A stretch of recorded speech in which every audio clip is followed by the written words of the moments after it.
But it's the woodwork that's worrying Paul. And with early signs of rot on one rear door frame, he's decided the Moris needs some specialist attention.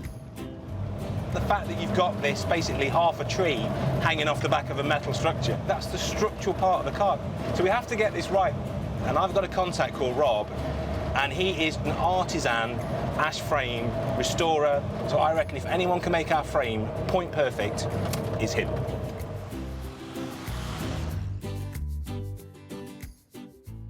From his home workshop, Rob Minty has been restoring Moris Minor travellers for over 25 years. I feel very proud that I'm keeping the cars on the road. There'll always be a market for them, and I love what I do, yeah. Hey, Rob.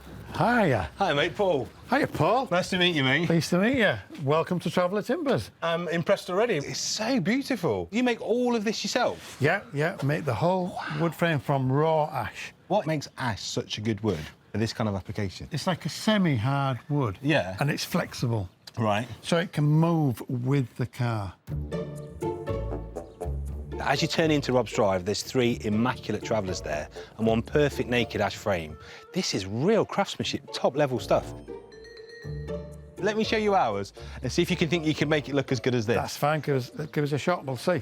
We've got a big crack in the frame. That's like a mortise and tenon joint, and the damps just got in repeatedly.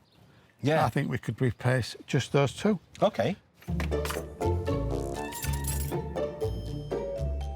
Paul helps Rob remove the car door so it can be fixed in the workshop.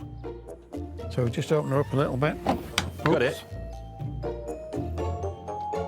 Wow. It's even better in here. Right, so we'll turn it around. Let's prep the patient for surgery. Yeah. So how many of these do you reckon you've done over the years, Rob? How many doors? Probably 700 or 800. Wow. Yeah. There you go, that was easy. Hey. Oh, my God, look at that. I think. Yeah, you can really see the damage now, can't we? So what happens now? Because with woodwork, don't you have to put your pencil behind your ear like that? Yeah, that's a vital part, yeah, you've got to, yeah. It's going to be expensive. Yeah, sharp intake of breath. Yeah. Look worried. Yeah. So in terms of time and money, then, what do you think we're looking at, mate? To supply these 2 bits and fit them, I think we're probably looking at about £100. 100 quid? Yeah. The price for this job, to me, just ridiculously great value. 100 quid to get that sorted. We don't charge big money up here. Well, that's much appreciated.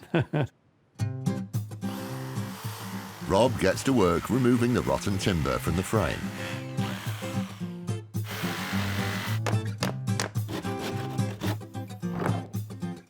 He has shelves full of timber parts that he's already cut and shaped from a solid piece of ash.